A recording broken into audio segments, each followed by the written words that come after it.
This panel, in the remainder of this morning, is socialism and socialist legacies.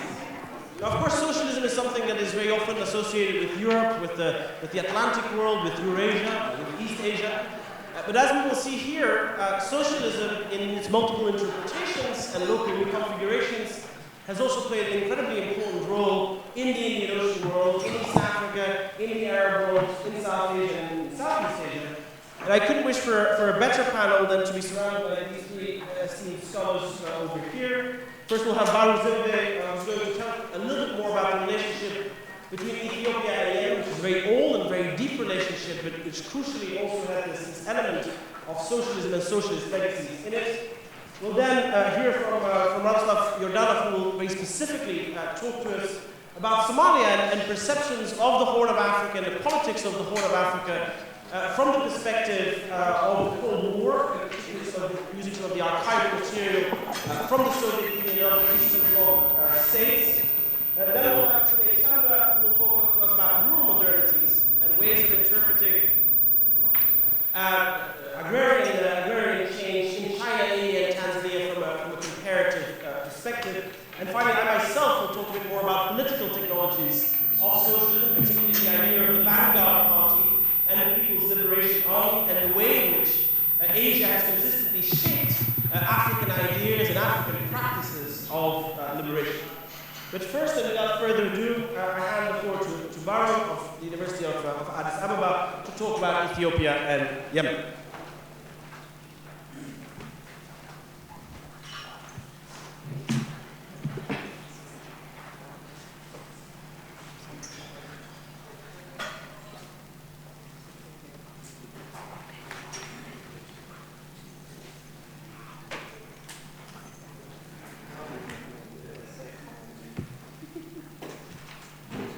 Okay, thank you, Harry, and thank you for inviting me to be part of this fascinating gathering.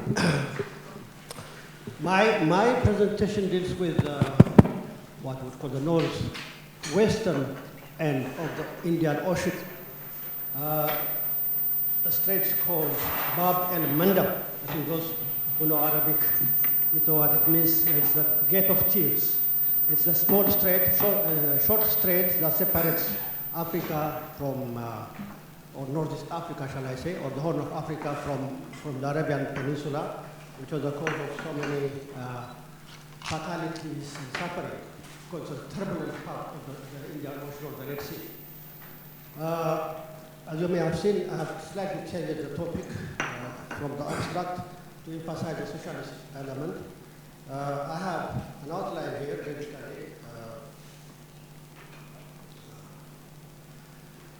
So I will say a bit about the ancient roots of this contact between Ethiopia and Yemen, and then the modern links, mostly the 20th century, the first half of the 20th century, and then finally dwell a bit more on the socialist experience of the two countries, particularly South Yemen in this case. In the earlier case it was North Yemen and South Yemen, but now the focus is mostly on South Yemen and socialist Ethiopia.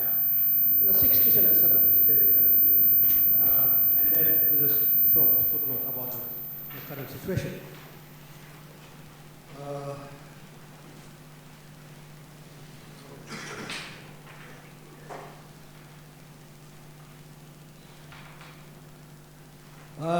The story begins with a large influx of South Arabian migrants in the first millennium BC.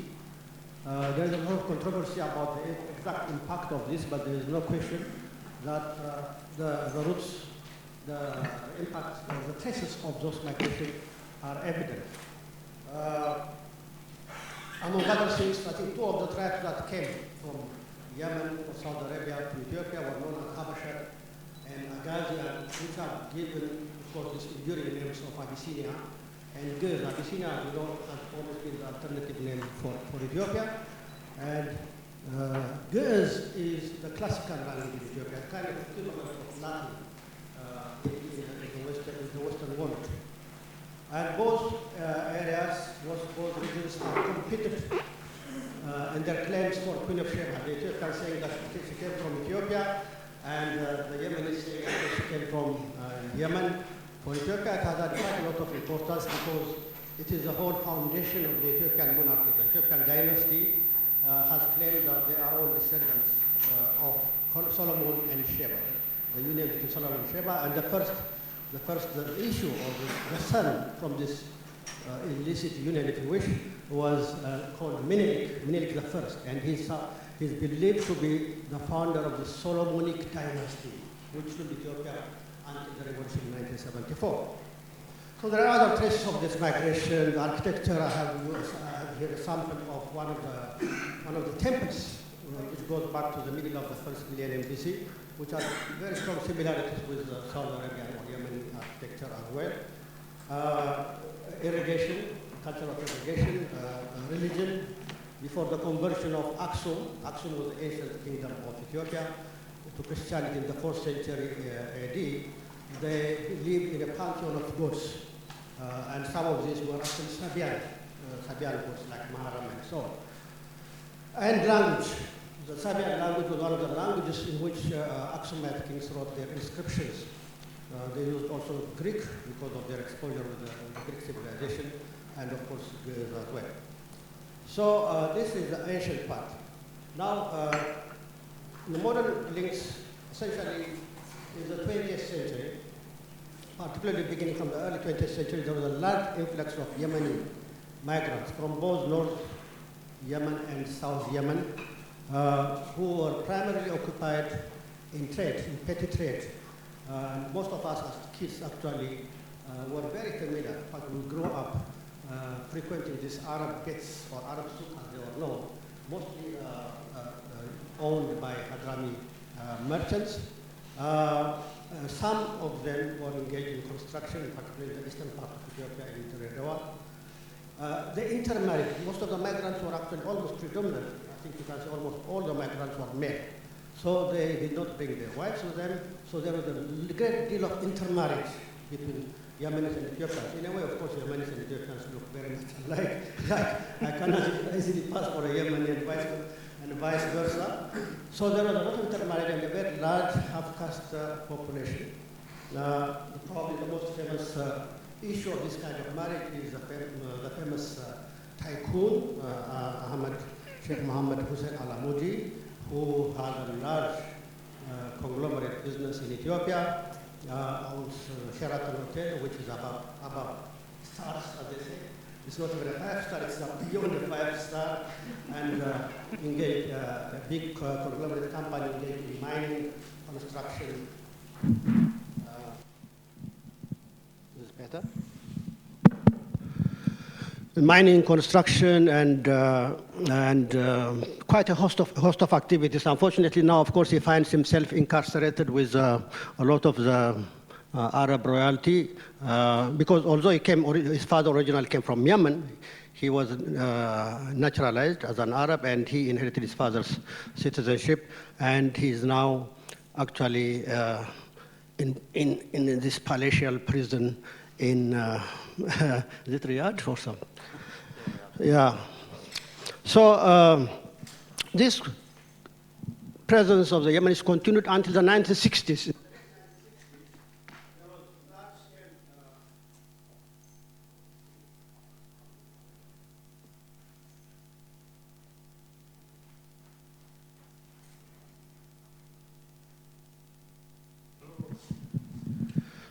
So there was a large-scale protests, anti-Arab protests, following the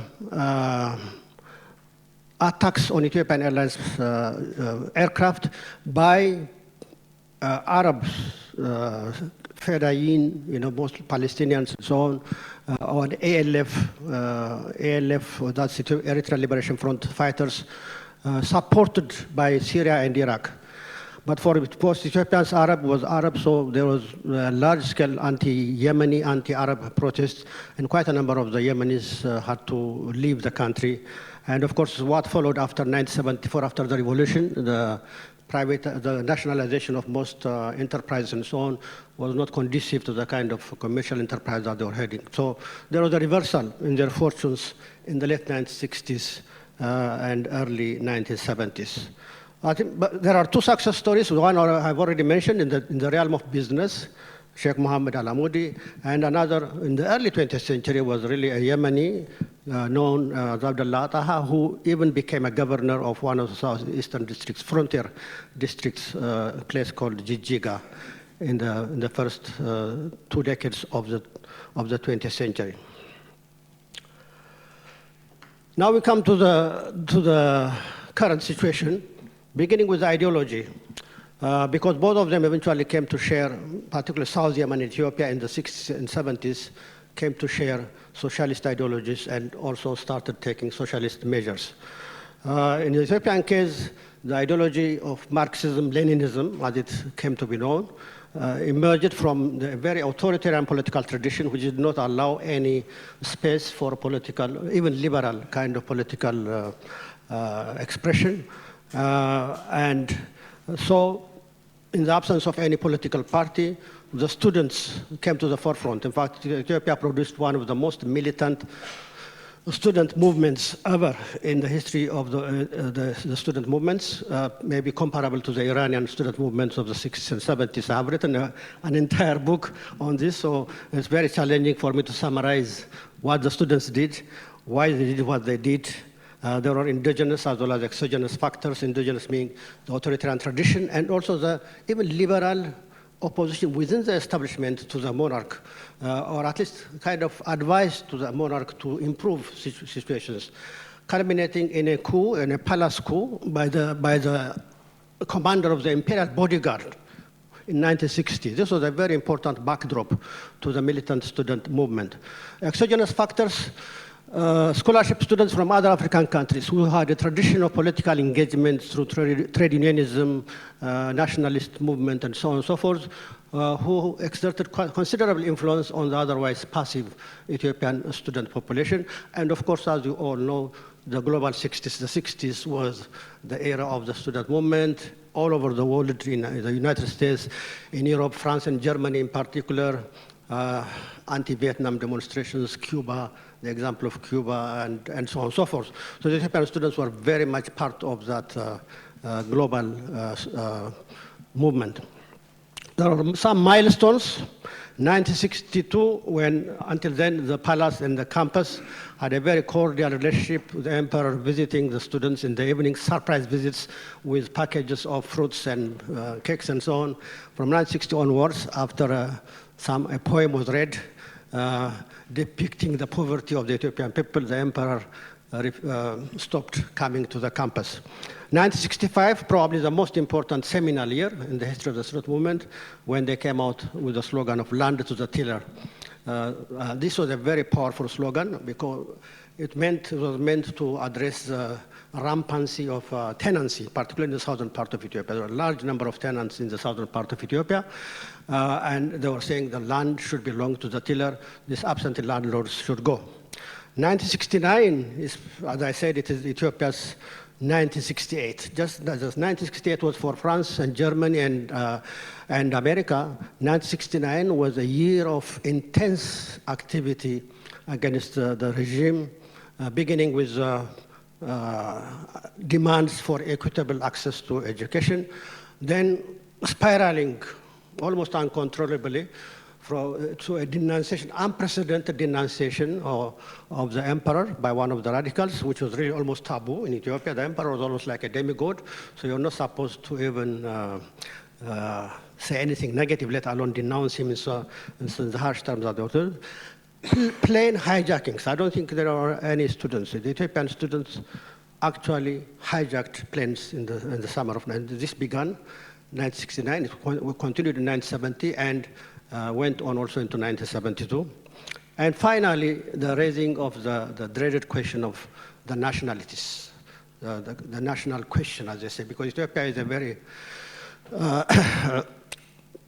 heterogeneous society with different ethnic groups, something like 80 languages and so on, but there was this perception among the students that it was dominated, the other nationalities were dominated by the core nationalities, so they started agitating for equitable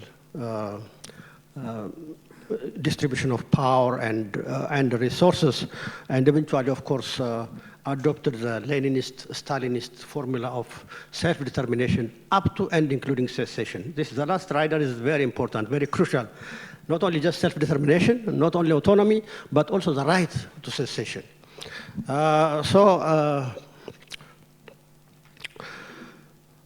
Eventually, the students became, the student movement graduated, shall we say, into leftist parties, leftist organizations. And if there was one harbinger of the Ethiopian revolution of 1974, which did away with the dynasty, which did away with the monarchy, and introduced or ushered in the socialist era, it was the students.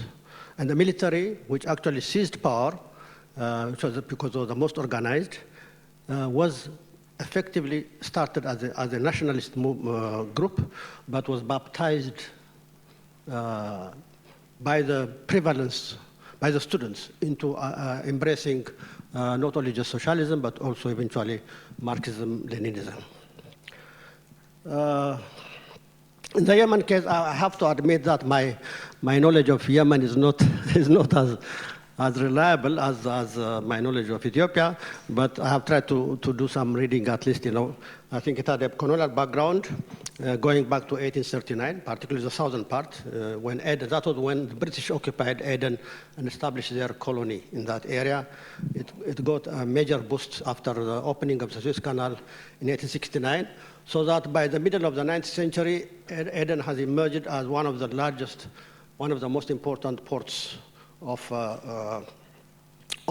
call for major ships.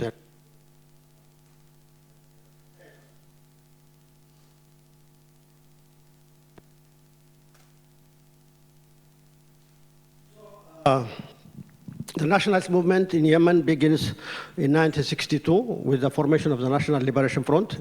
In the southern Yemen was really the catalyst to the whole, and of course the north was not really affected by the colonial regime anyway. So the National Liberation Front was established in 1962 by militants of the South Yemen, which aimed at the freedom of South Yemen from British occupation, the unity of North and South Yemen, and also, if necessary, engaging in armed struggle against the British. There was always a tension between the socialist and the nationalist strands, and it was resolved only in 1969 with the ascendancy of the leftist element. And from then on, South Yemen becomes essentially a socialist republic. So this was the background to the series of measures that they took. I say, we have no time to go into all this. I think essentially there was the land reform. In the Ethiopian case in particular, it was a matter of life and death, because this was really the driving force of the revolution. This was the driving force of the student movement. And the Derg, that's a military regime. Derg means committee, actually. So the committee of officers, junior officers, who seized power in 1974 and deposed the monarch. So one of the major things that it had to do was to introduce a land reform proclamation in 1975, which is generally regarded as probably the most revolutionary land reform, nationalizing land and limiting private ownership to 10 hectares. That was the maximum, that was the ceiling for private ownership of land. And in Yemen also had a similar land reform program. In fact, it was slightly less radical, but still putting a 20 hectares ceiling. Probably the difference that I have noticed between the two is in the Ethiopian case, it was nationalization. So the peasants did not really actually own the land. So they were controlled by the Peasant Association, which was really an arm of the state. Whereas I have not found any evidence of such nationalization in South Yemen. Those who are more knowledgeable can probably tell us a bit more about that. In both cases, I think you have cooperatives. Peasants were organized into cooperatives, and some also state farms were introduced on a very large scale in Ethiopia, actually. The second area, of course, is the nationalization process, nationalization of banks, insurance companies, and commercial enterprises. So the private enterprise, more or less, kind of, in Ethiopia in particular, almost vanishes from the landscape.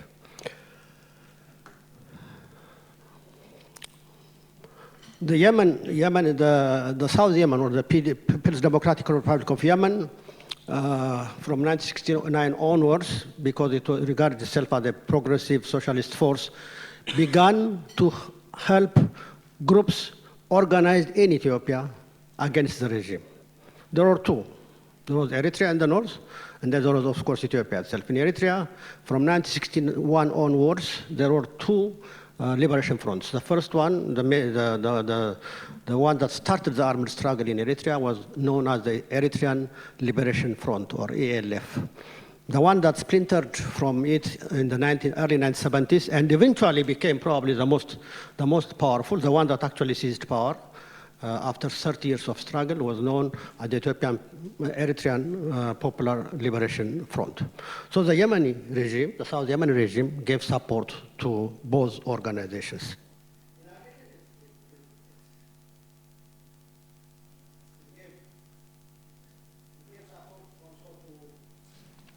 An embryonic leftist organization, which eventually became one of the most powerful leftist organization in Ethiopia, the Ethiopian People's Revolutionary Party.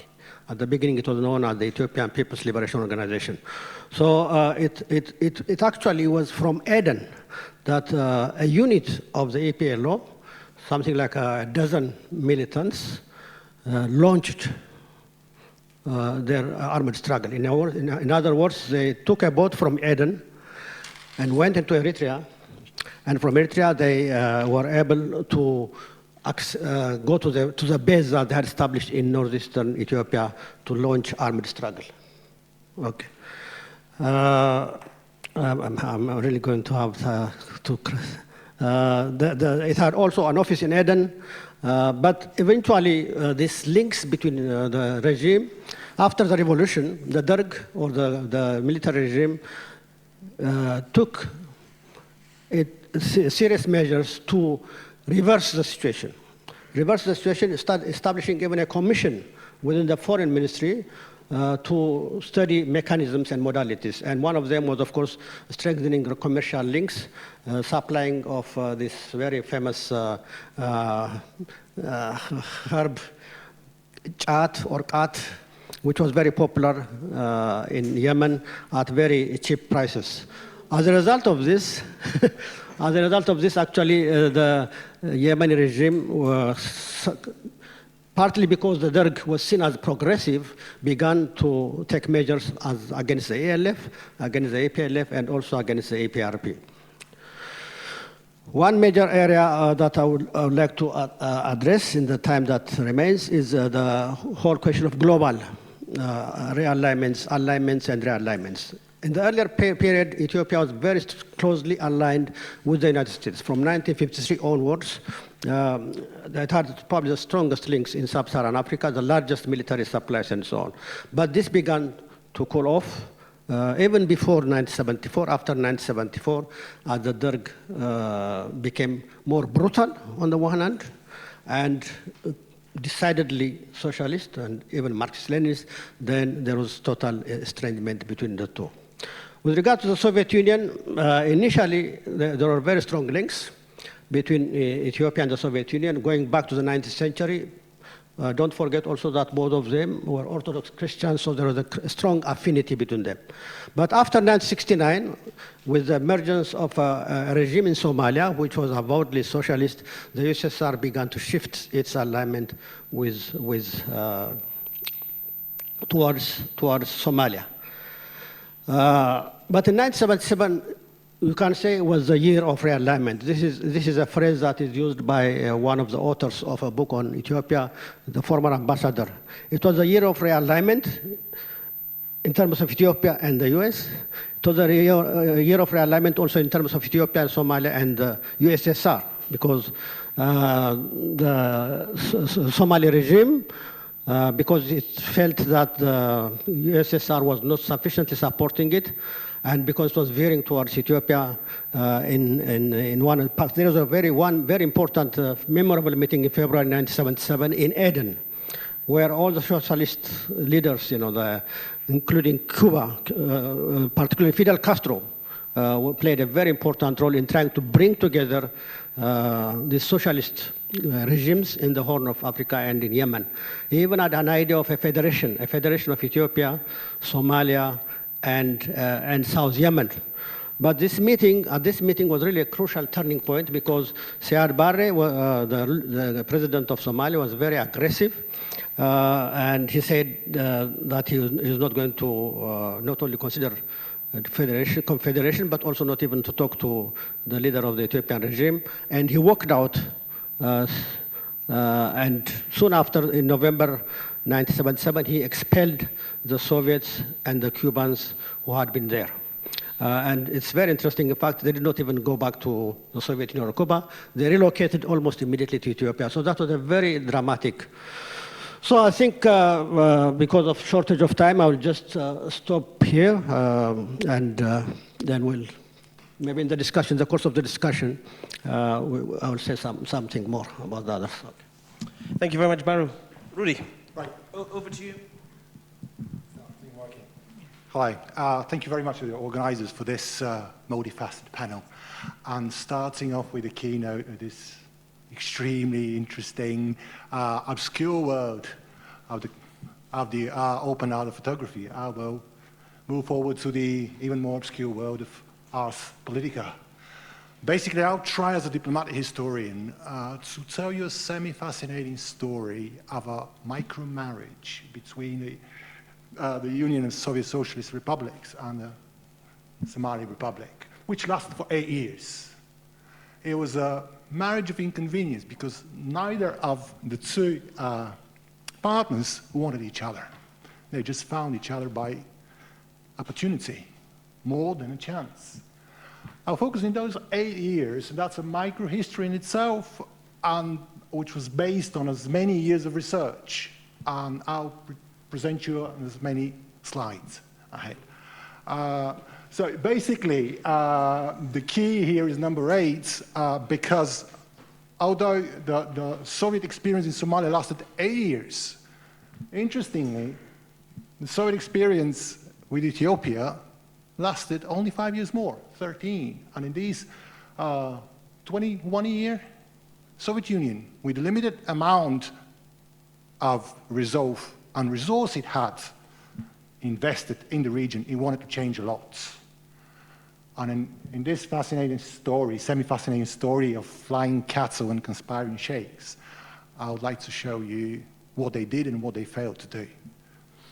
How this thing go? So basically, the opportunity arose for the Soviets to build a presence in Somalia after failing to do so with Ethiopia in the 50s and the 60s, because obviously they sided Ethiopians with the States. In the late 60s, with regimes, reactionary regimes, according to the Soviet nomenclature, falling like dominoes, not connected dominoes, which were falling like dominoes. It all started with Aden in 1967, which dragged their feet around the northwestern segment of the Indian Ocean, which, as I'll show you a few slides later, had the great potential to grow into a new Caribbean basin. In 1969, importantly, and without Soviet involvement, direct involvement, because on that morning, on 21st of October, the Soviet ambassador reportedly woke up, surprised to the news, on the 22nd of October, obviously, woke up to surprised to the news that there was a regime change with apparently left-wing, left-sided military strata coming to the fore.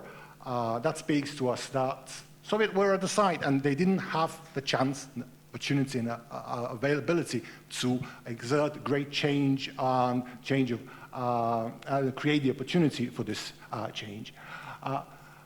With the coming of Siad Barre, the military leader who initiated and started this plot, which was successfully implemented in that night on the 21st of October, Soviet Union saw an opportunity which actually grew exponentially over the last 2 years, culminating with a very one of them not so openly propagated visit of Yuri Andropov, which was very important for the Soviets because it was the first case of a chief of the KGB visiting an African country. A visit which lasted reportedly for over 10 days, unheard of. 1972 was important, 3 years, almost 3 years after the October coup, for another high publicized, this time, visit of Andrei Grechko, was the Minister of Defense. Not only was he a Minister of Defense, he was a Marshal of the Soviet Union. Those are two very important visits to a highly semiotic political elite of the Soviets, which meant, we are here with you. We might not like being with you, but we are with you. We see that the changes you implement, or you try to implement, like the launches of the measures to gather the Somali society along a newly found, so to speak, a religion of socialist, scientific socialism, we found it valid. We found it valid for the time being. This marriage of inconvenience, however, was based on the present. It had to deal with the past. It had to deal with many skeletons in the closet of the both partners. But it was a marriage of inconvenience which didn't see through into the future. The ad hoc solutions and the implemented agenda was actually for the time being as these solutions were being implemented. And what I mean by that is the Soviet help extended to the Somali regime was exactly what the regime wanted, was exactly what Mogadishu wanted. It was not what the regions, the periphery wanted. The periphery wanted what the Soviets failed to produce and deliver in the 60s. And in the 60s was a time when the Soviet Union tried to somehow work with the regions in building facilities. It provided Mogadishu what it needed the most, which was military assistance and assistance in the security field. That was important for Siad Barre's regime, which is becoming increasingly vulnerable to peripheral centrifugal forces to hold its power. That was, in a way, the contribution of the Soviet partner to its newly found African partner to keep it in power so that the mutually beneficial political relationship could continue. I emphasize on political because it was politically it was a political deal. It was not an economical deal. Soviet Union didn't bring anything, for those 8 years, didn't bring anything material apart from the military material to the table. The amount of investment outside of the material, the military material was paltry in comparison to what it provided Cuba or what it tried to provide prior to the structural problems that struck the Soviet Union from the mid-70s or from the time when Brezhnev started to consolidate his power. These 2 years in which was still saying it was in a way, it was proportionate to Somali's importance in the eyes of the Soviet Union. When they entered the Somali realm, Soviet Union perceived it as a strategic, I'll use a German term, for which I wish to apologize, Platform towards or springboard. Okay, may I say that way? Springboard to other regions, or to use it as a potential showcase of how it could help regimes as such to maintain power. That's why in just 4 years, as we can say, or rather 2 years between 72 and 74, around 1,600 military advisors changed their residence to Mogadishu and the outskirts, which amounted to 10% of the entire Somali military force. which is astounding, taking into account that the Somali military force quadrupled in only 10 years, only a decade. For a country of 3 million, a country which was doubted as the poorest in the Horn of Africa, which is in itself one of the poorest in the world, and which in itself had the highest incidence of conflicts per capita in the whole world. Oversimplify it, I oversimplify it as well. And in the end, what had happened was that was very key. That was a very key moment, which was very valuable to Siad Barre and his cronies.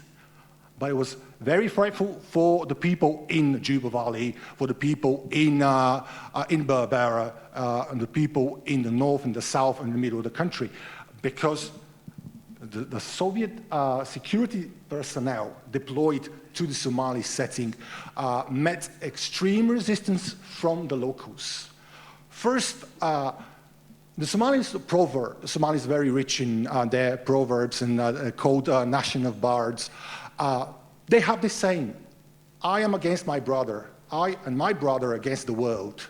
In that case, we had I and my brother against Siad and the Russians. But not the Russians per se, but the Russians who we don't see. But those Russians whom they didn't see, actually, they served their own purpose. They were there to play the Cold War game. It was a game for them. The Russians extolled in great pleasure how they were uncovering agents. They were on a witch hunt, as if, in the Mogadishu setting. Not only Mogadishu, we could extrapolate this microhistory into other countries in the littoral, in the Indian Ocean littoral. And if you want to be a little bit more imaginative, we could find similarities with other regions of this broad world we live and continue to live in. One of these cases was like, and this could cut across a different theme among these North-South relations. Americans used US aid for cover. Russians used news agencies as cover. Bulgarians, for example, I'm Bulgarian, I'm not Russian, we fronted for the Russians in the economic field. So, Russians were very circumscribed in their activities because everybody was watching them. Everybody, by everybody I mean United States and their local allies, which was the most prominent one was Israel. So we were enlisted and entrusted or having a helpful listening eye to the big brother in cases of high importance as Kagnau Station, near Kagnau Station obviously, in Asmara. And the next one, yeah, this is what I mentioned earlier, is about this a great suspicion which the Soviets found in the local population. Actually, you could see that as diplomats reported, before each report, they were supposed to go from time to time to the provinces to see whether the measurements supposed to be taken by the regime were taking effect. And before each of such trips taking place, diplomats were reporting their displeasure of doing so, first because of the conditions, very unpleasant, harsh conditions of weather conditions and all sorts, but also of the animosity of the local population against them. First, we have very rigid, in a sense, local traditions which as homogeneous as ethnically Somali society was, it was very heterogeneous in terms of its political structures and forms of organization.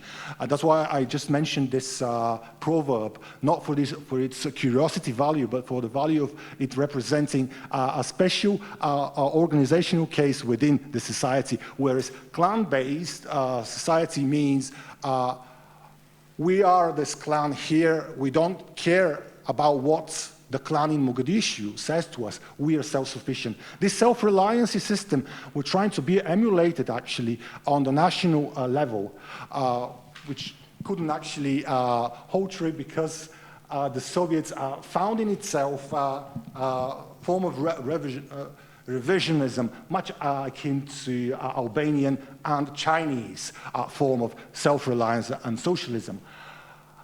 So basically, just to wrap it up, Soviet Union were well prepared to what the local government, not what the local population wanted from them. They wanted arms, military arms, they wanted assistance in military facilities, but to be used against other country. Obviously, Soviet Union held its vote face in the United Nations and tried to portray itself as a player who abide by international rules. At the time, importantly, Ethiopia sided with the United States and had its full support until well into 1976. But in 1974, Soviet Union couldn't really afford risking a new Cuba for something that wasn't that important and far away in the middle of nowhere. At the same time, what they did was build facilities, high maintenance facilities along the Berbera base, which they built covertly, reportedly, from the Somalis. Starting in 1962, initially starting as a ship base, and then gradually into the early 70s, reshuffling it into a missile handling facility. And the missiles were handled there were Styx missiles.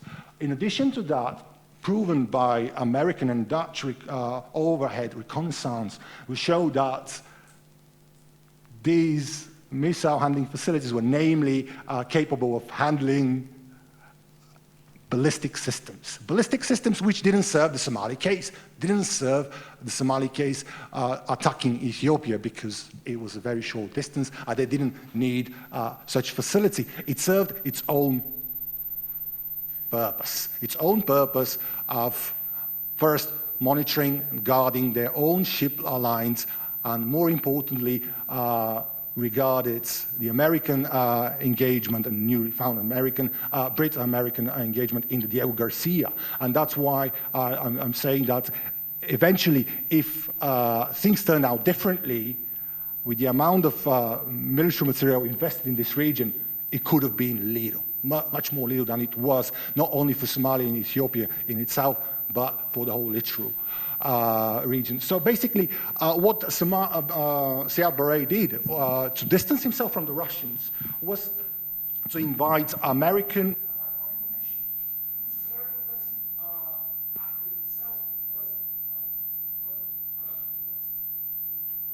That's okay. Basically, it was 1 minute, please, and I'll wrap it up. He invited congressmen. Siad Barre had the audacity to invite American congressmen to inspect the facility.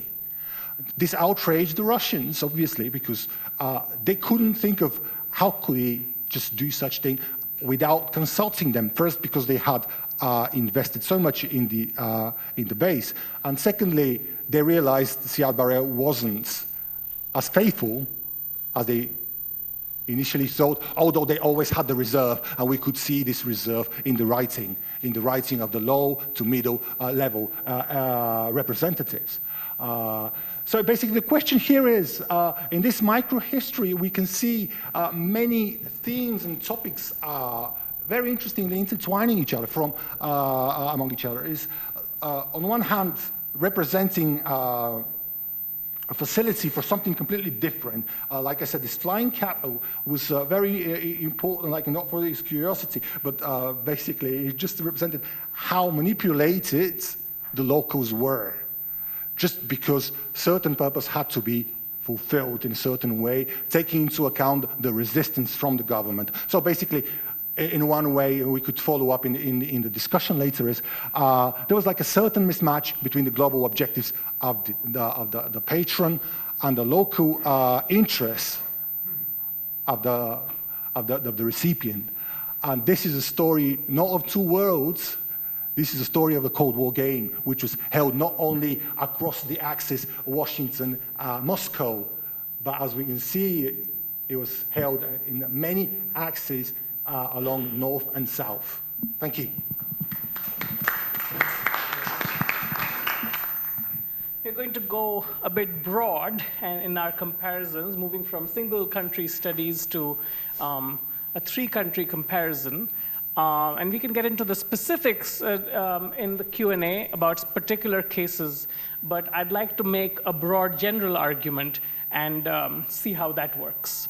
Okay, so let's start with a 1-minute refresher on Marxism. And so, if you read the Communist Manifesto and if you read Marx's writings on, India and China, what is very apparent is that he does think of feudal or Asiatic forms of production ending with the introduction of colonialism. And he does think that the rural, in some ways, is going to be effaced with the railways, with capital brought in by colonialism in general.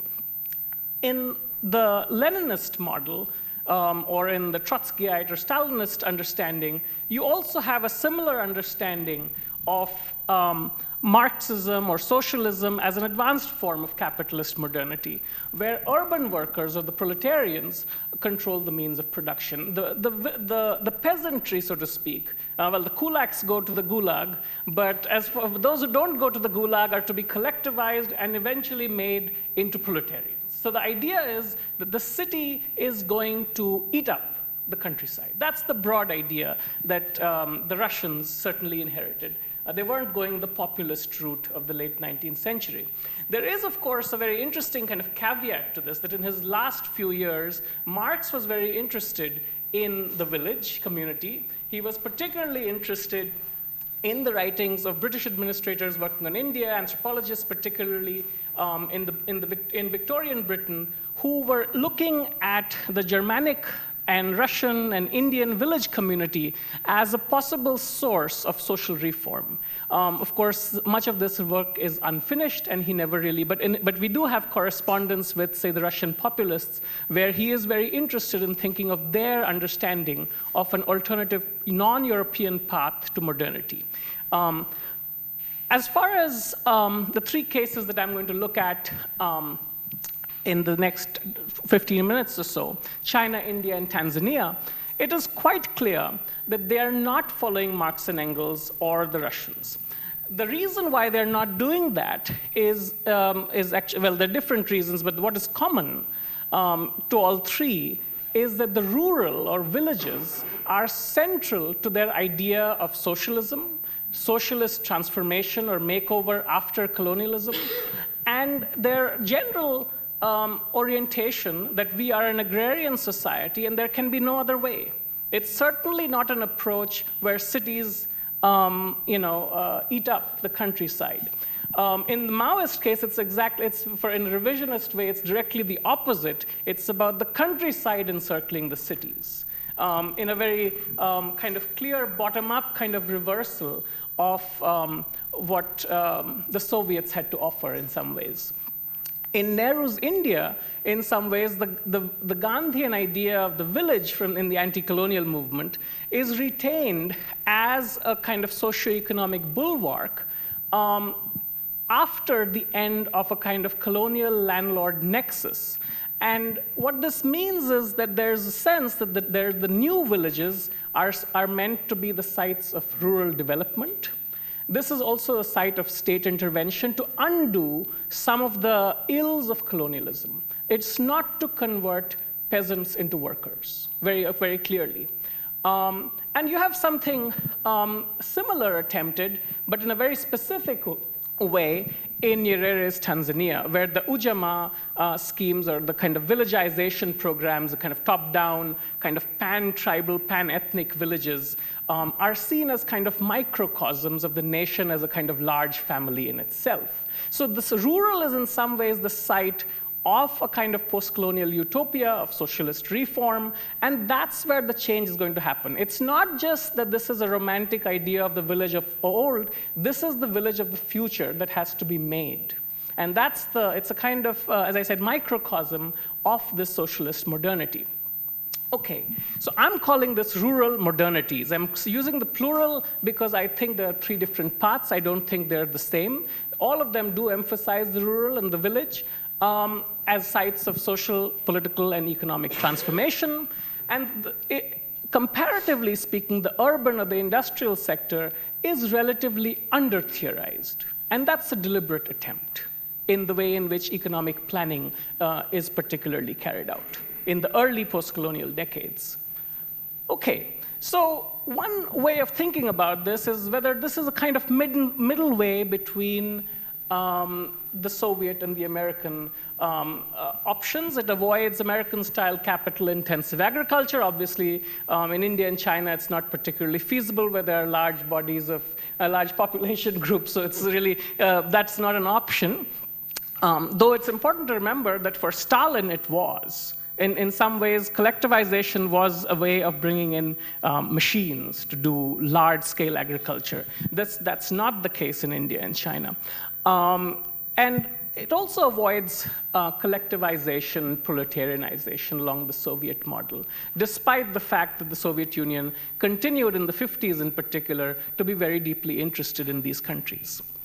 Okay, so there's a question about whether there is a kind of the rural modernity being a kind of alternative development model, but also a certain kind of alternative model of state intervention. Okay. Now, what happened from the 60s onwards in all of these countries, continuing into the mid-70s, is that, to use a Maoist term, contradictions started to appear in the way the ruling ideologies were carried out.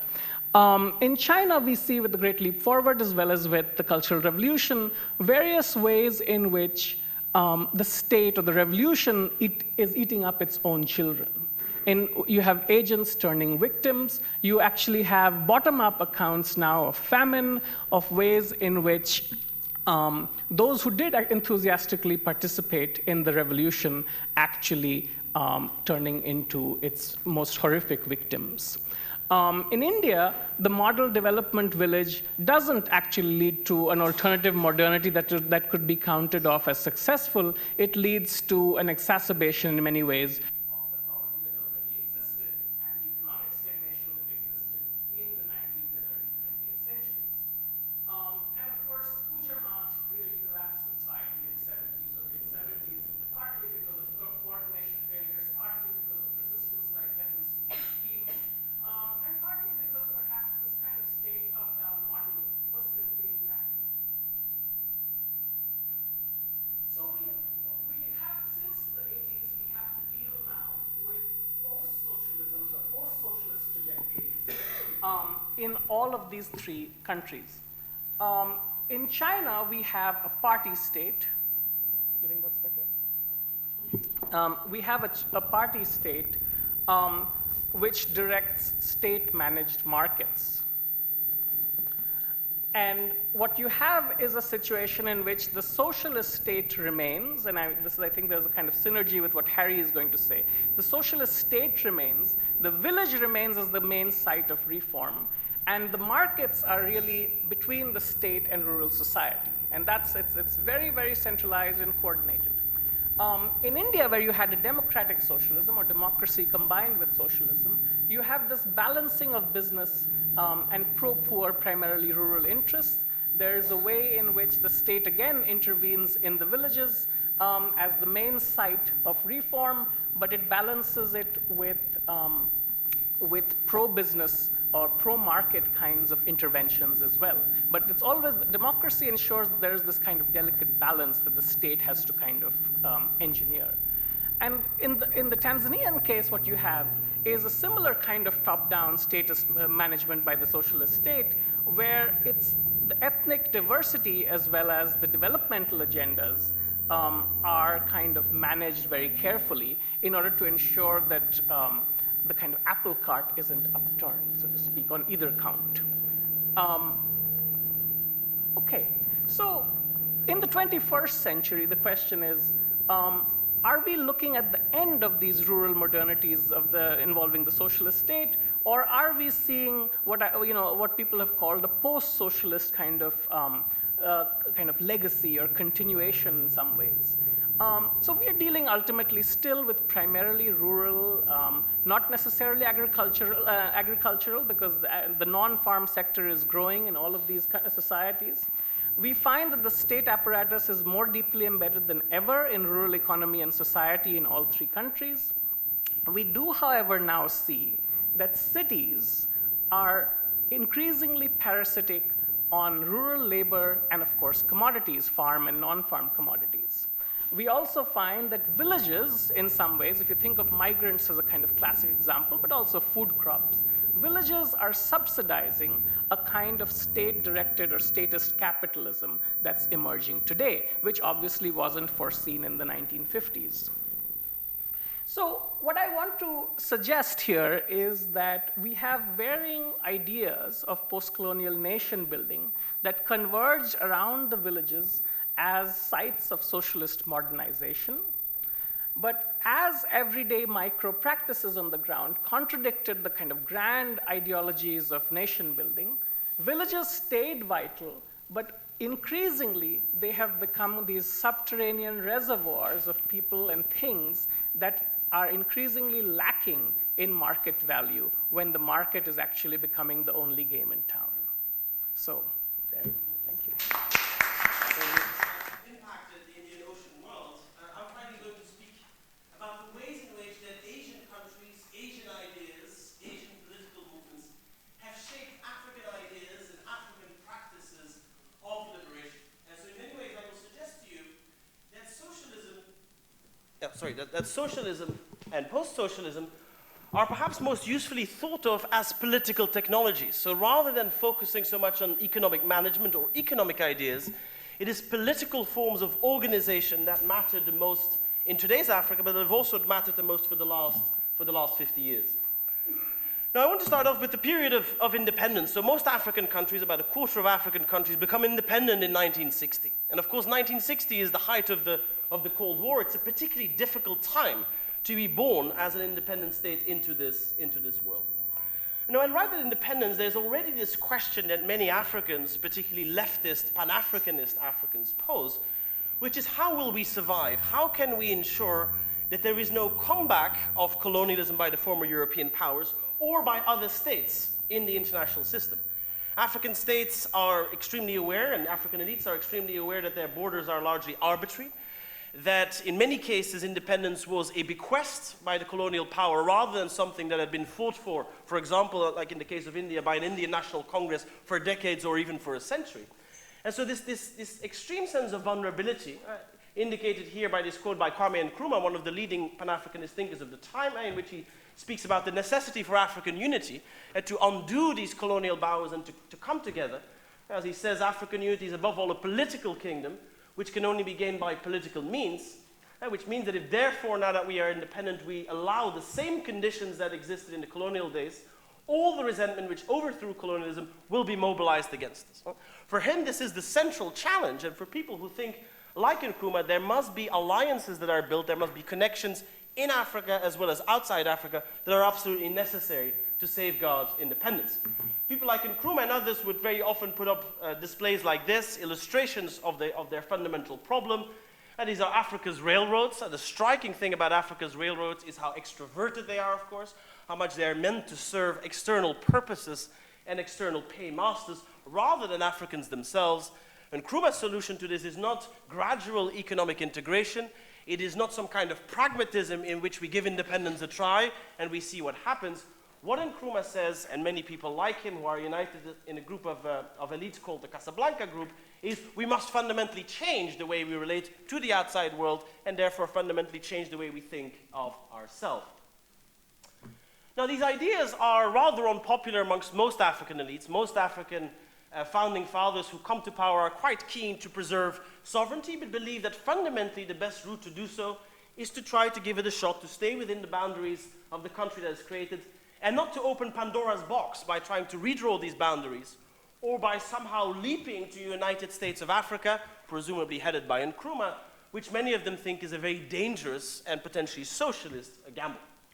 Now, there are those African heads of states, a minority, as I said, who are Pan-Africanists and who continue to lobby and to advocate for a very different view of the continent, even after the creation of the Organization of African Unity in 1963, which entrenches the post-colonial status quo.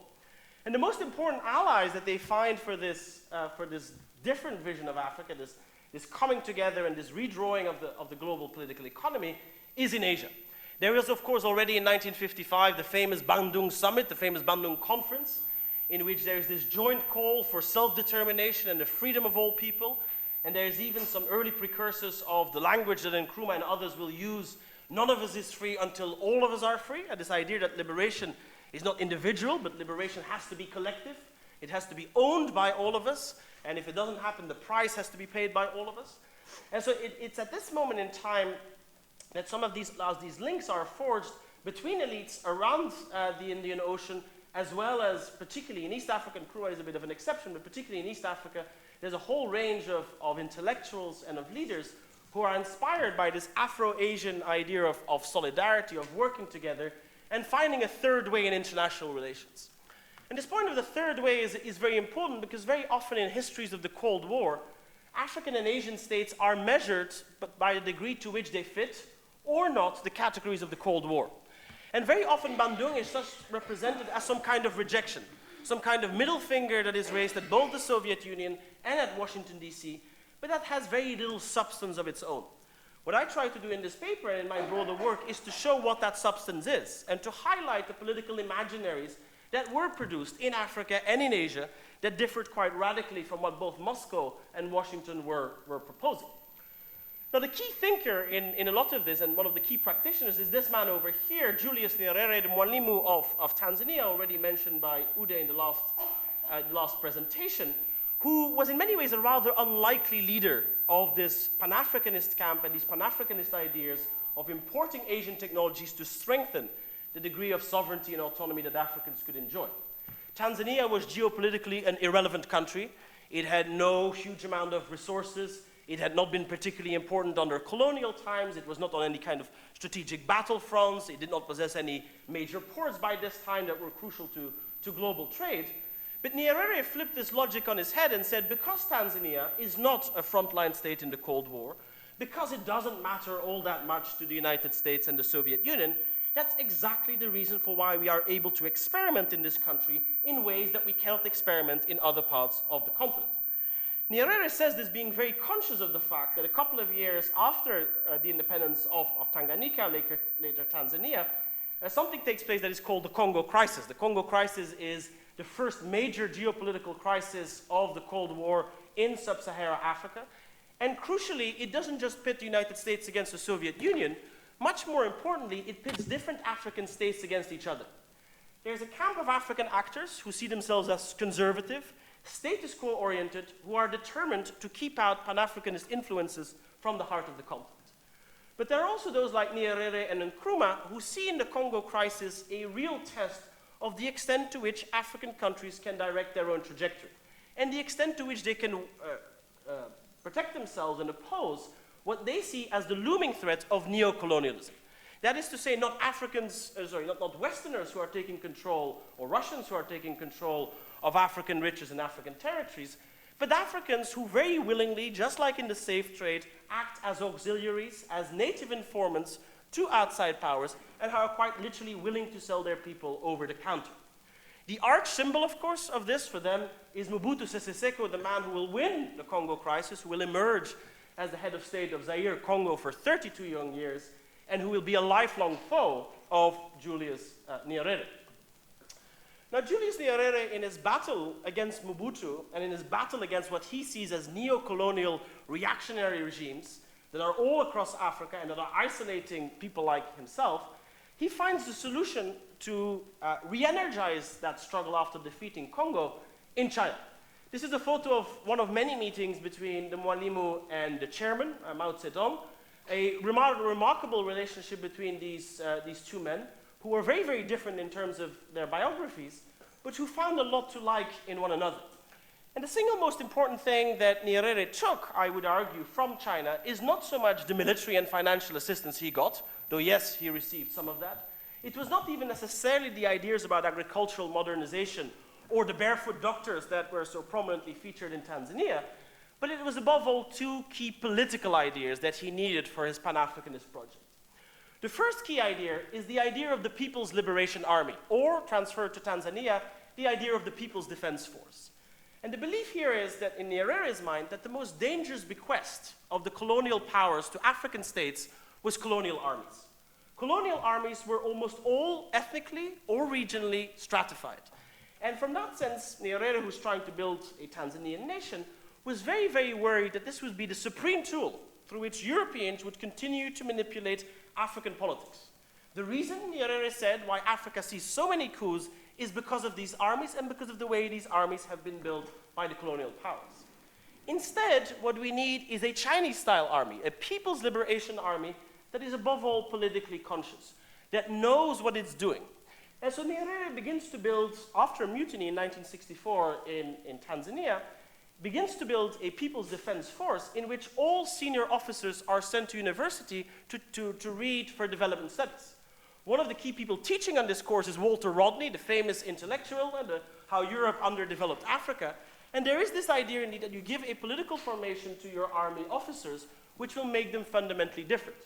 Similarly, all army officers become the heads of the single party, the TANU party of Nyerere, in their respective districts. The army is seen by Nyerere as what he calls a developmental militia. It has to be involved in economic activity, in rural activities, in order to strengthen its legitimacy and to make sure it is in touch with the grievances of ordinary Africans, not the concerns of European elites back in Paris, London, Brussels, or anywhere else. Now, this idea of the People's Defense Force, of the People's Liberation Army, is not just present in Tanzania. Nyerere also exports it around the continent. Nyerere invites liberation fighters and liberation leaders from across Africa.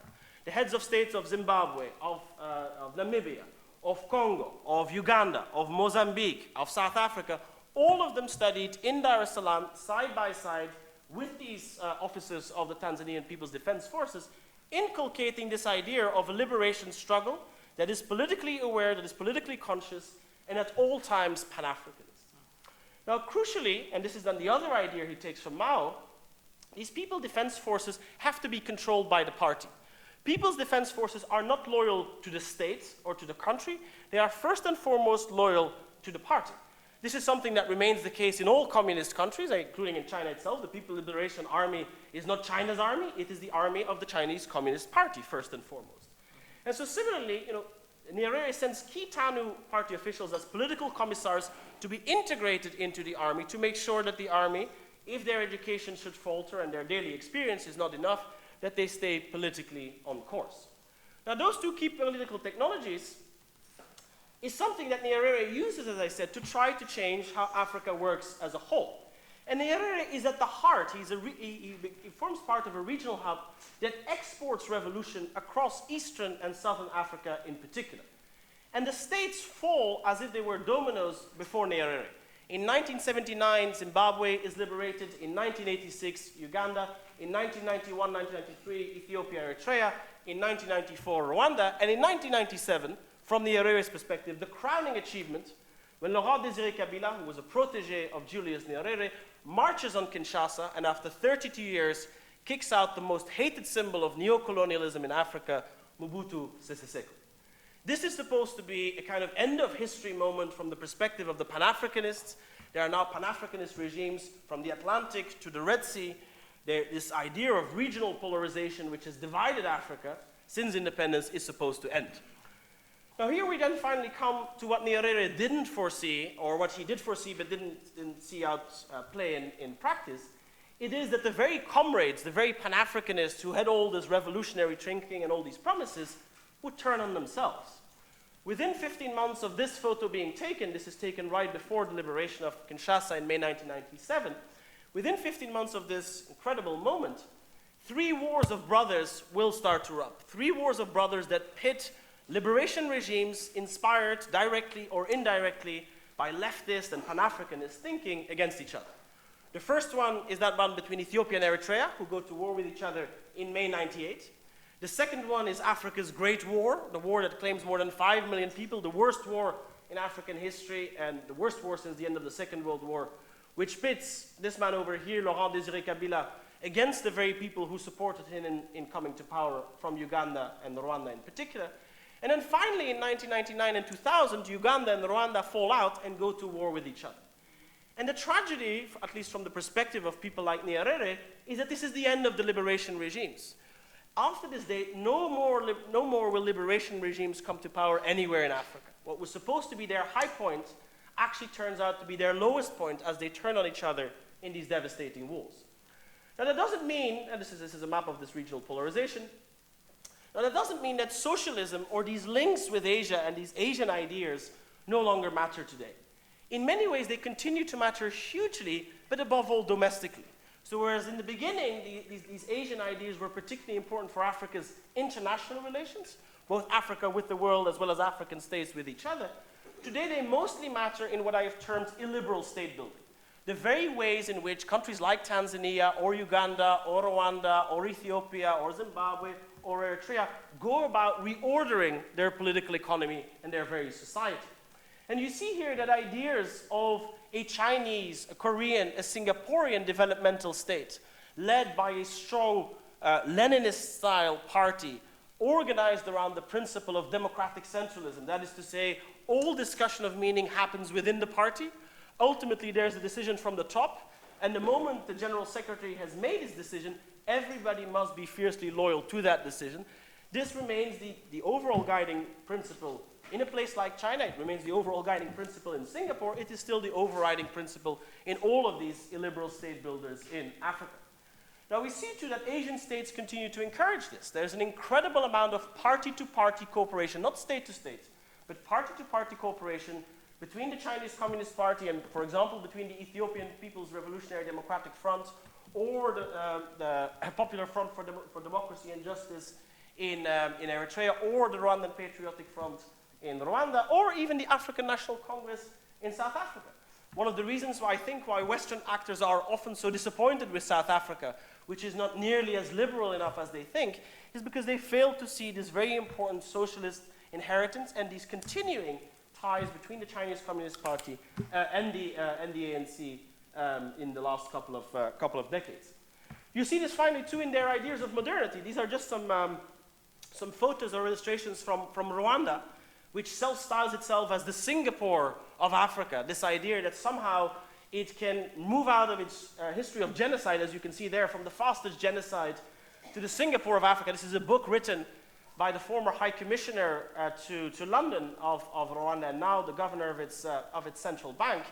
You also see some images there of what the skyline of Kigali is supposed to look like. Not even the 21st century, but the 22nd century, inspired by Asian ideas of modernity and skyline.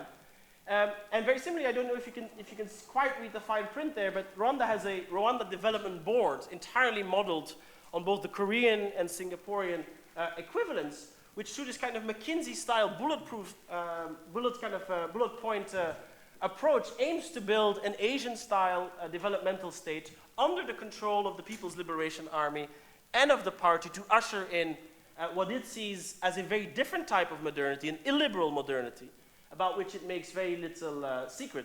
It's very clear that this is not a liberal democracy in the making.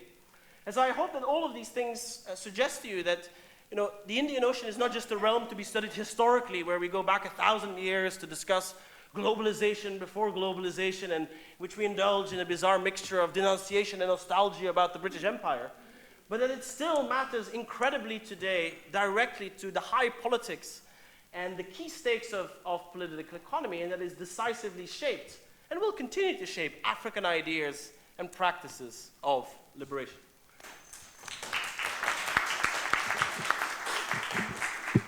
But enough of that for now. We'll now open it up to questions and answers. We have about 25 minutes for that. So I'll take a couple of questions at a time because I see there's quite a bit of interest. And please state who you are and what your question is. Please, sir.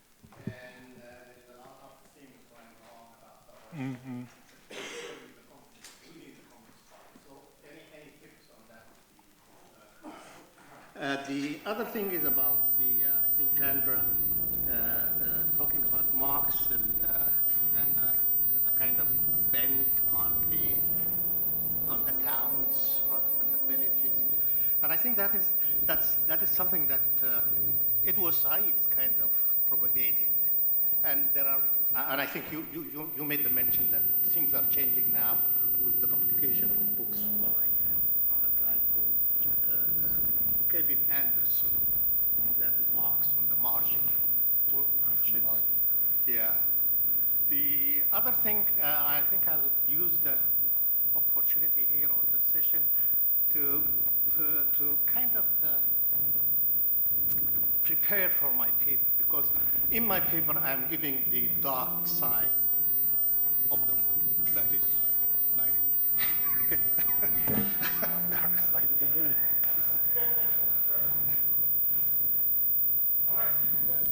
Very quick questions to everybody. First of all, to Rudy. Thank you very much, all. You talked about clan patronage networks and traditional forms of societal organization for resistance. I wonder, in light of reading I.L. Lewis, Pastoral Democracy, and the segmentation, whether we are in position to use clan as a universal category under which people organize for change. Another one, people outside of the clan of Somal, descending from Somal. How about people who are Somalis at the periphery of clan patronage, such as the Bantus, as inscribed in Kathy Betzman's work on unraveling Somalia? So this is a very quick question. Today, I enjoyed the cross-cultural comparisons very much. For the failure of coordination for the Tanzanian Ujamaa, Nyerere went on the record to apportion blame on foreign aid that suffocated local homegrown energies for change and independence.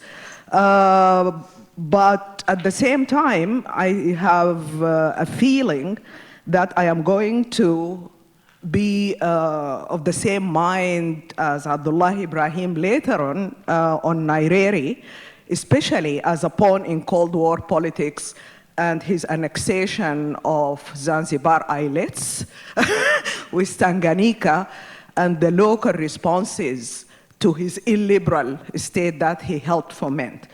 Collectivization, I think, is something that runs throughout your presentations. And Bahru, just two quick questions about collectivization as imagined by Haile Mariam, by Mengistu, and the manufacturing of famine on the Oromo populations. We have our own Johara here. I got used to putting her on the stop, so please forgive me. Wrote a beautiful essay on the Queen of Sheba as inscribed in Yemeni and Ethiopian mythologies. So I think I hope she bails me out on this to talk about who claims the body of Balqis or the Queen of Sheba. For those pointed questions. Why don't we work our way in the best socialist tradition from the right to the extreme? From the right to the left, yeah. We'll start with the conservative Rudy. Very conservative. About the archives first. First point of interest is always the one we look last is the Foreign Ministry archive. Wholeheartedly recommend it, but I would suggest you to free a considerable amount of time and be persistent, because people there play with your mind. That's what they do. But in the 60s, you can have considerable amount of low-level reporting, which is very instructive of how the situation was seen from those representatives. Basically, the question is, when you read, for example, the course of this reporting for a decade, you can see how some of these, by triangulating, if you go to other archives in Eastern Europe where you have more open access, you can see some of those reports being either emulated, because you can see copy-paste, literally, or some of them could be found as copies. If you find a copy of a document that comes from the embassies, let's say in Berlin, or, God forbid, in Bucharest, that means something has happened. And that answers, actually follows up on this. What you cannot find in foreign ministry in Moscow, you could find in party archives or security service archives in Czech Republic and Warsaw. As for Johan, you're welcome. As for Johan Lewis and Qatar Investment, they held quite a heated exchange among each other for the way they perceived the Somali. Because Somali is such a small case, but engendered and provoked such a great amount of heated exchange amongst the academics. And basically, it was the clan topic was a taboo in modern day, speaking of the perspective of the 60s, and Mogadishu. The clan topic, even I discovered in London, in Manchester, I think it was. I spoke with a guy, and I approached him very hard-headed and said, "What clan are you based off?" And I said, "No clans." That was just foolish of me. Basically, it was a topic which could prevail amongst like-minded people, but when they are faced with people who they don't know, it becomes a sort of a taboo-ish gray area. As for Bantu, which you mentioned, they were inferior. And we know that the sense of hierarchy among the Somalis is very strong as in a way of seeing where you belong. Everyone had its place. Everyone had its grazing space, literally.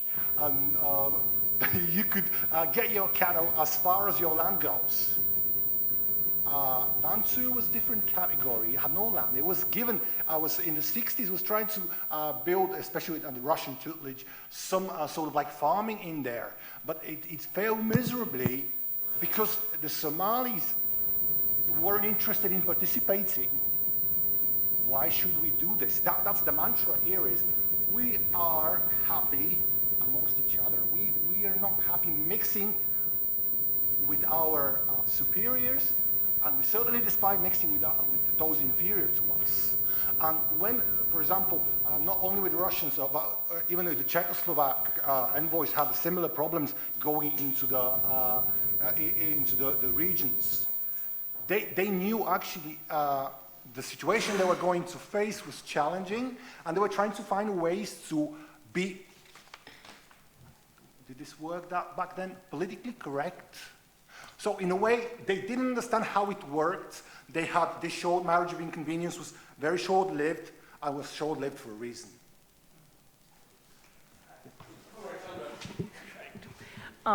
Thank you about this question, because I think there's a lot of research since the 80s on late Marx, and partly also translations becoming available, some of the primary sources becoming available. And I think my own sense is that he turned to the village as part of his trying to understand his own disillusionment over 1871 in Paris.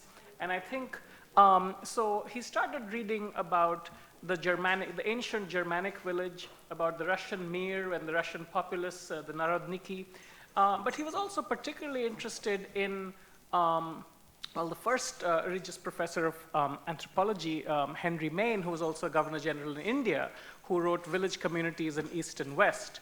And he was particularly interested in these sorts of people, also Spencer and so on in Britain, who were thinking of some kind of village community, historical and contemporary, but also in a kind of ethnographic and anthropological way, to understand what is really going on beyond what he had earlier understood as primitive communism, which is something in the distant past. So to understand what is the village and in what way can it possibly be an alternative to Paris 1871. And one reason for this, why he was particularly interested in Henry Maine in India, village life in India, is because Marx thought, 2 years before the 1857 revolt in India, Marx thought that railways are going to completely transform India and industrialize it. Well, 2 years after that, a primarily rural revolt almost got rid of the British. So he was empirically wrong on many counts, including his own investment in terms of very Parisian-specific, kind of movement. So I think there was as much a kind of autobiographical reason for reflecting on his own failure to theorize, and but also I think he felt that the Russian populace could be successful, and Russia was very different from Western Europe. So maybe there's the question of a different path to modernity, right?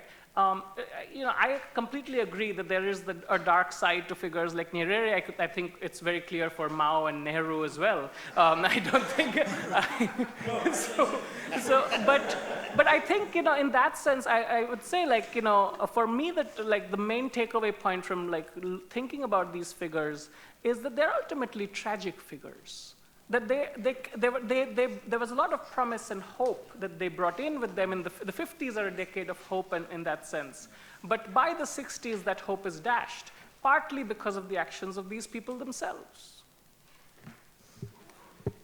Yeah, just on that, excuse me, on that note, on the question of Nyerere and foreign aid, I think one of the great paradoxes of nation building and certainly developmental aspects of Nyerere was indeed that he denounced, of course, extraversion and all the ways in which different African states would take European money and thought and other forms of material resources, but in which case, of course, Tanzania itself, as a share of per capita GDP, took almost more aid than almost any other sub-Saharan African country, be it primarily from the Scandinavian countries, but nevertheless, it was the darling of Oxfam. And so there is a great irony, and I think when Nyerere perhaps said at certain points that it was the fault of Western NGOs, well, he was of course the one who invited them in and allowed them to operate. So there is indeed a self-serving aspect, as there was too, of course, to his Pan-Africanism. But I think that we must be very careful with some of the more cynical denunciations, because it very often then leads to the dismissal of the political imaginary. And then ultimately, Africans don't actually do ideology and don't actually do politics. All they do is neo-patrimonial management. And I think that that's where I am very, very cautious and careful, and would actually play up that ultimately for him, ideology was highly consequential, and most of the time, not always, but most of the time, he would act in accordance with, rightly or wrongly, what he saw as those ideological precepts. Now, coming to Ahmed's question, I think the demise of the left by the left, it's indeed a great theme. It's a great theme, of course, of the period. Bahru was particularly focusing on the late 60s, early 70s, Sudan, Ethiopia, the Middle East, etc.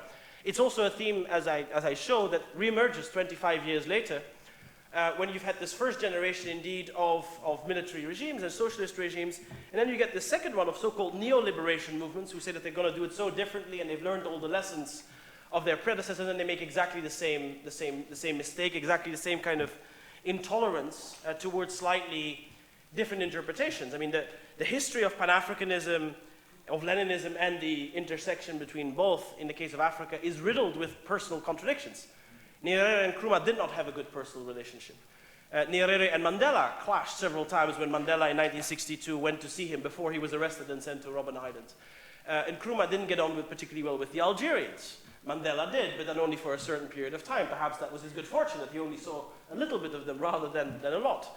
And of course, the same story for Ethiopia and Eritrea, and Uganda and Rwanda, and even Nyerere's relationship with all of them. At the end of his life, he was very full of praise for Ethiopia and Eritrea in particular, perhaps because he knew them least well. Of all the liberation movements, the ones in Southern Africa and Central Africa, to which he was a lot personally and culturally closer, he denounced. So I think, indeed, you're looking here at quite a deep pathology of the left, perhaps globally, but particularly in the context of Africa, which meant that, for all their claims that it is actually neo-colonialism that is tearing Africa apart, what about, leftists? Intransigence and leftist disagreement that actually is the single biggest impediment to liberation. So, I think you're absolutely right. It's a very deep-seated problem, and even to this day, it's one that continues. Okay, responding to Ahmed's question. I think first of all, the timeline. I think in the case of the Sudan, you may say the 90s, late 60s. But in the case of Ethiopia, the ascendancy of the left is largely a matter of the first half of the 70s, and the demise starts from the mid 70s onwards. So I think we have to be very clear about the timeline.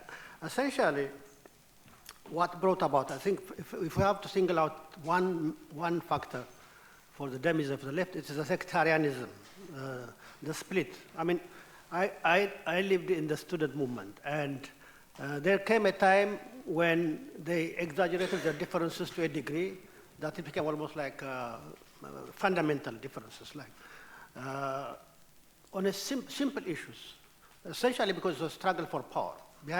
In the student movement, it was seen as a question of federation, confederation, or something like that. But essentially, there were groups behind who are manipulating the student movement to further their own political agenda. So the two parties were almost identical, but because of their split, the Derg, which you can call the military left, managed to play one against the other, and eventually destroyed both. You know, first the APRP, and then the Maison. So by 1977, both of them were finished. So the legacy of that is the ascendancy of ethno-nationalist movements, because these two broad-based organizations were liquidated, then it opened the ground, it opened the way for the ethno-nationalist movements like the TPLF, which is now in control of Ethiopia, to gain the upper hand, eventually topple the Derg in 1991. That's the major legacy. The Queen of Sheba, of course, we can go. I hope I have a question. you want to ask it now? Yeah, sure. So what I was anticipating by Professor, of course, what I was interested in is how you see the figures, or like fictional or cultural or such significant literary figures, coming to be appropriated within the socialist within the socialist leftist discourses that are emerging within this period in the 60s and 70s, especially as, in particular with Bilqis Makeda, it's been affiliated so strongly with monarchical, Solomonic, and even as you say in your previous work, dependent, you know, the Solomonic dynasty was dependent on this narrative and on this lineage, and this constructed lineage that they formed.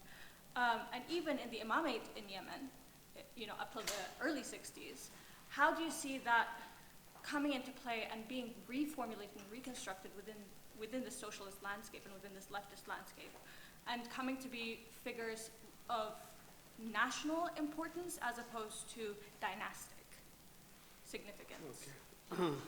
Okay, let me start with the previous comment. The Queen of Sheba story, I mean, as far as historians are concerned, is a kind of mythology. Yeah. But it's a very, very strong mythology.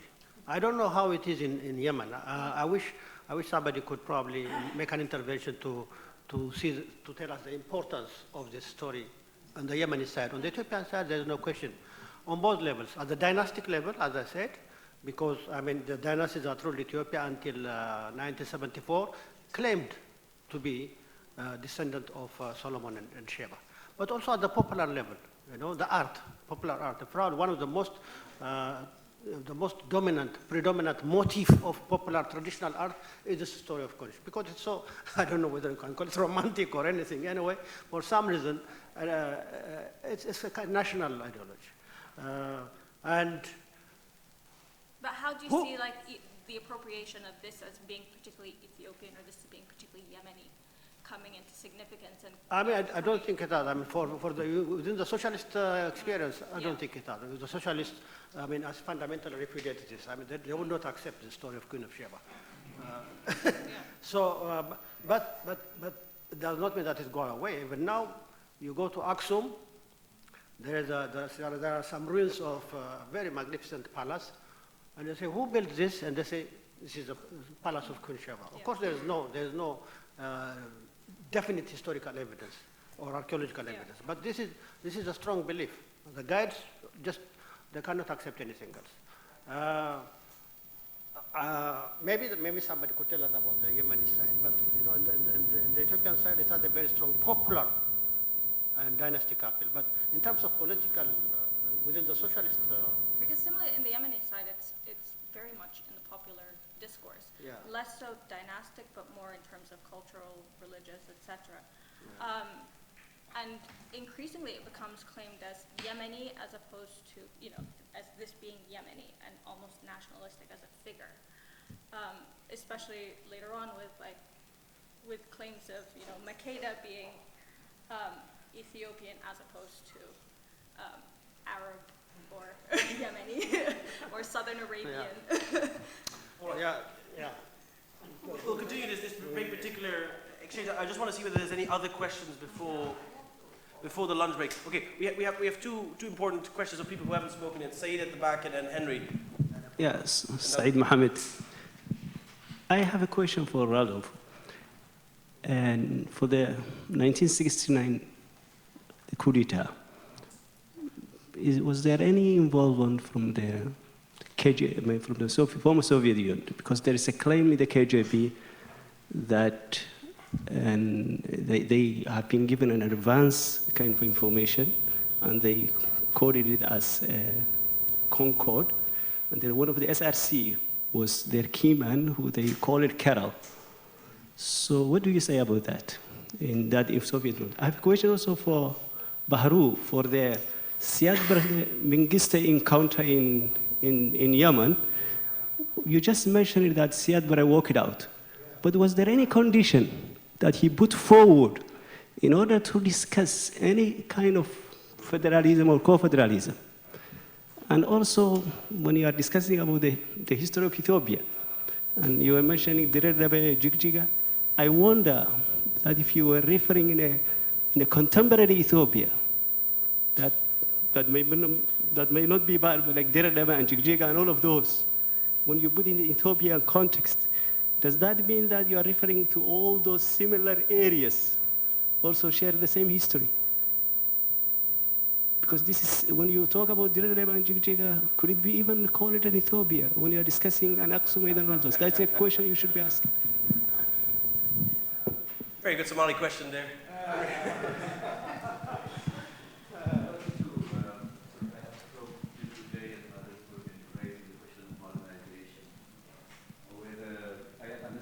I had a question on the economy as well, but I was actually, let me keep myself to the idea of modernization, where it's very clear about the political culture, but I was wondering if you could comment something on how some of these leaders and maybe these parties thought about modernization, and in particular, like you presented, the idea of transforming populations and changing population in a way. Because even though they accepted the idea that you didn't have a proletariat, they still thought that people have to be, something else needs to be done to them. So perhaps as a way of beginning to think about modernization in that way, and obviously not so distinct from what happened in the West and Europe, but what you presented suggested some ideas of thinking more concretely of what one thinks about modernity and modernization.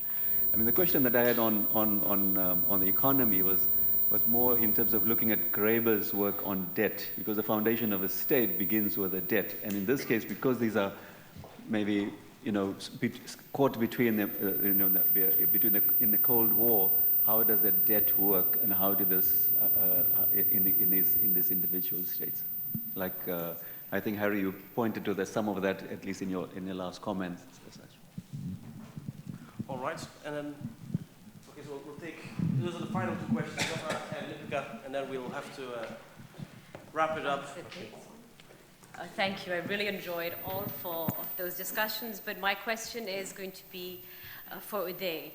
First of all, as a JNU graduate, I just want to say we're going to rise again.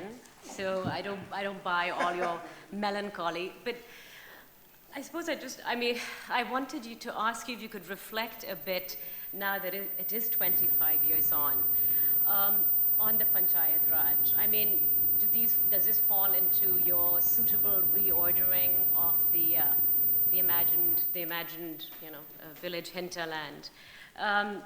Because it was, I was at JNU when it came about, right? So it was at that same time as the neoliberal doors were being opened, they instituted this. And also, the lack of effectiveness of communist, Marxist, socialist forces to engage, deliberate, I mean intentional. So just what are your thoughts on that?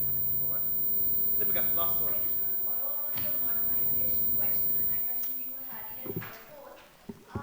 To what extent do we see the shifting notions of development as responsible for the political, economic, all sorts of exchanges that are happening between Asian and African contexts? Like, I mean, just looking at this slide here, we're talking about development more defined as business-friendly, market-oriented from, say, rural development, but sometimes the ideas might be going with each other at the same time. So, I mean, to what extent can we pin it down to the changing ideas of development itself?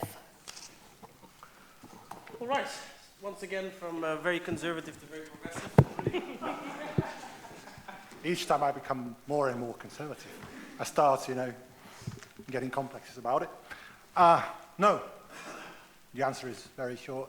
Because why the KGB didn't have a hand involvement in Sia's dealing is they didn't believe at the time. Even because I went through documents, not only, of course, I didn't have access to original KGB documents from the KGB archives. None of us have, none of us will have in a foreseeable future. But in other participating agencies, what a modern word, almost as conservative, there was no speak of it. There were discussions of it post factum, which comes to me, relates to me to show that the agencies, security agencies, which were not present actually, they were mostly citing overt reports from the embassies. They didn't have first the faith in the client, which wasn't a client yet, because the suspicion was on both sides. First, relationship between the Soviet Union and Sharmak government wasn't an easy one, especially in the last year, when the Soviet Union and Sharmak himself had a bit of a pickle with regards to debt repayment. How could you then entrust your men in fomenting action, covert action? It was too risky. It was simply too risky to endanger life. And the first thing in a covert action was not to endanger life. And this is not only the American movies. It was, and it had happened that way during the time, and that's why they picked it up from Hollywood. Don't endanger your men. And it was too dangerous. Indeed, we can see Somalia as an aberration, but it was a dangerous aberration. In my short talk, I couldn't say some of the feeling of the overt, the open diplomatic personnel from the American side. They felt Mogadishu was the worst diplomatic post in the whole of the Eastern Africa. First, because they were watched by the Somalis, and secondly, they were watched by the Soviets. No, this short answer. I really think I appreciate the questions about modernization and what is now called development, but certainly in that was not the term that Mao or Nehru or any of these people would have used, because they would have seen it as a kind of neo-colonial term. For various reasons, partly because Truman's speech in '48 really spelled out what, Truman Doctrine and the development in that particular idea of American expertise and so on. But I think in that alternative, they were also not going in for something like the new Soviet man or the new Soviet woman. So there is no real equivalent in that sense of that kind of citizen building, citizen formation through schooling, through other forms of propaganda. But in fact, what I would say is that in China, India, and Tanzania, it's important to think of certain kinds of cultures of post-colonial socialism. So in the Cultural Revolution, of course, is explicitly cultural in a certain way. And there's actually, we now find, there's a spate of, in fact, in the last few years, recent work on the Cultural Revolution, looking at popular participation in it. And what is very interesting is why these people are participating in sometimes very marginal parts of, especially in South China.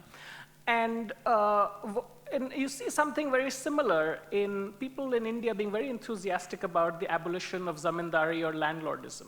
So the old landlords who were the kind of the backbone of the colonial agrarian economy are kind of, their lands are taken away and in some ways given away. But there is no, in both China and India you see that the enthusiasm is not followed up by something which kind of meets expectations. So in India, the abolition of zamindari is not met by large-scale land redistribution, land to the tiller movements, right? And that in some ways, the two communist states of Kerala and West Bengal are the only places where there is some kind of land redistribution. But that too, in most cases, it favors a kind of rural middle class, rather than actually the people at the bottom who are truly landless. So they don't actually benefit from the abolition of zamindari. And in the Cultural Revolution, you see that in fact the people who are also at the bottom of society, they end up becoming migrant labor in the next generation, right? So it doesn't lead to a new Soviet man-woman kind of situation. So modernization means you become an appendage in some way to a certain kind of state building, rather than actually state investing in creating a certain kind of citizen.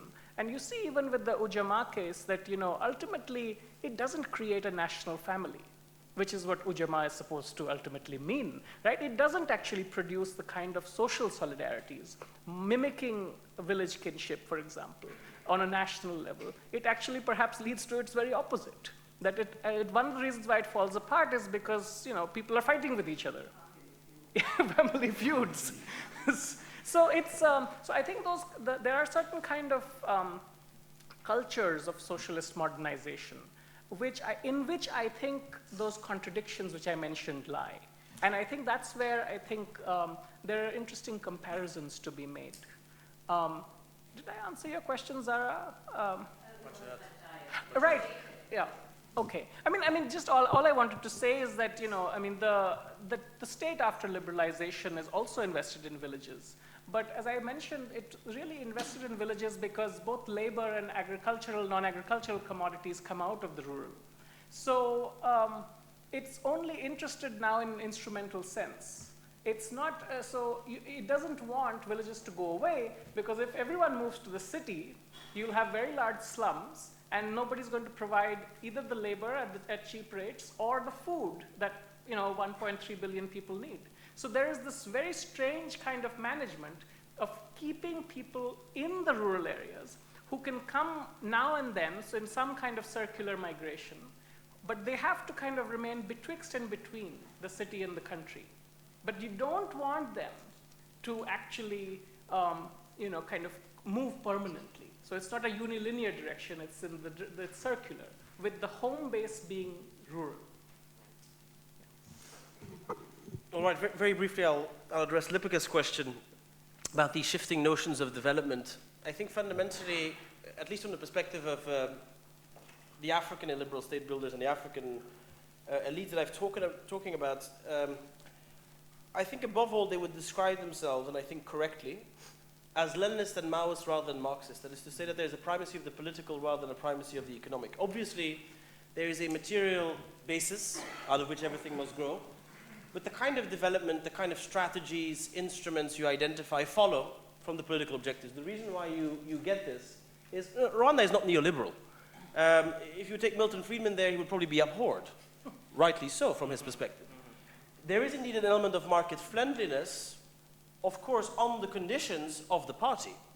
And ultimately, Rwanda, as the same goes for Ethiopia or Eritrea or many of the other places, is essentially a people's liberation army with a party that goes alongside it, and most things happen on the conditions set by them. And so I'd rather reverse the sequence that people mostly say that, okay, there's changes in global economic conditions, and therefore countries in Africa or South Asia or Latin America must follow and have no choice but to do this. I think actually that these experiences suggest that even states at the very periphery of the international system, because many of them do not really matter for global politics, except incidentally when a crisis breaks out, actually have far greater ability to try to instrumentalize, channel some of those global forces to suit their own ends. Now, of course, the problem arises when there's a fair amount of wishful thinking, and they begin to assume that what they see as the end point is already here. And that's exactly the problem that people face in Rwanda or in Ethiopia or any of these other states. Okay. Two rather pointed questions from our Somali colleague, I presume. The encounter in Eden, from the records that I have, I mean, of course, the whole idea of this federation between Ethiopia, Somalia, and Yemen could have been described as harebrained, I mean, very unrealistic. But essentially, I think what Castro was trying to prevent was full-scale war between Ethiopia and Somalia. The logic being that you are both socialists, so you have to really be in solidarity rather than fighting each other. It didn't work. It didn't work, and according to the records, essentially, at the Eden meeting, Mengistu started to explain the situation, the changes in Ethiopia, the revolution that has taken place, and so on and so forth. But of course, immediately after that, Syed Barre is supposed to have responded. This guy is no different than Haile Selassie. I mean, they are in the same. So and he said, let's meet on the war front. That's what the record say.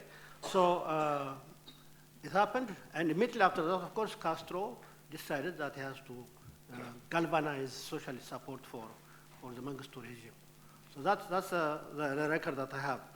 Whether Duredo and Jijigi are in Ethiopia, it depends from what perspective you are looking. If you look at the geography, at the political geography, they are in Ethiopia. They have been in Ethiopia since the 19th century. If you look at from the Somali redentist point of view, they should not be in Ethiopia. And that's why so many wars were fought, particularly the vicious war in 1977-78. Unfortunately for the irredentists in Somalia, it failed. And not only did it fail, it led to the collapse of the Somali state as a whole, the state in which it finds itself. Whereas now, of course, the Somali region has become an important component of the Ethiopian federal arrangement. So this is the situation that we are. All right, well, thank you very much, gentlemen.